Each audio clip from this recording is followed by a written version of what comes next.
بھوک و پیاس اور ہمارا مظلوم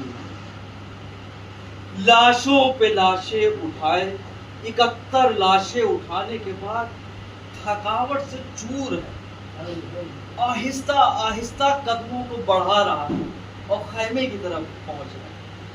پھر خیمے سے واپس پلٹنے کے بعد میدان میں کھڑے ہو کے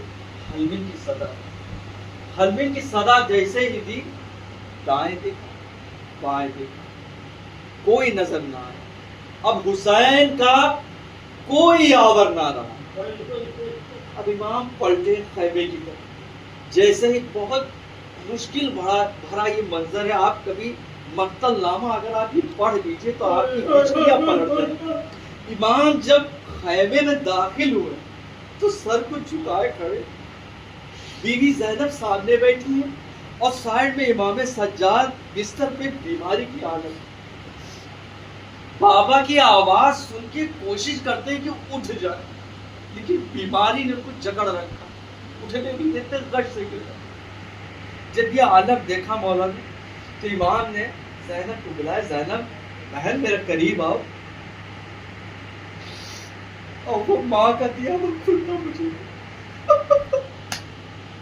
عزیزوں، یہ منظر آپ سب اولاد والے ہیں، اپنے ذہن پہ اولاد بھائی بہنوں کے حساب سے سوچیے گا۔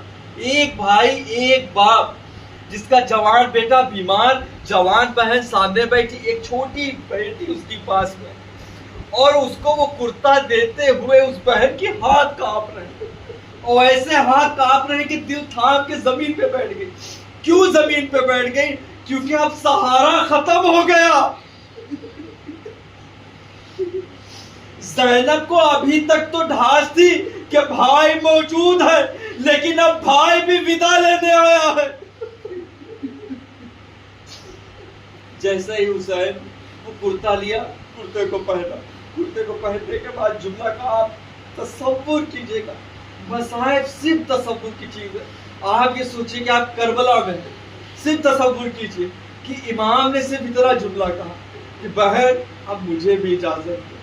زینب تڑپ گئی۔ زینب نے کہا بھائی صبح سے جو گیا ہے واپس نہ آیا، ابھی تک میں ڈھارس تھی کہ تم موجود ہو، لیکن اب تم بھی جا رہے ہو، تو اب یہ بتاؤ میرا سہارا کون؟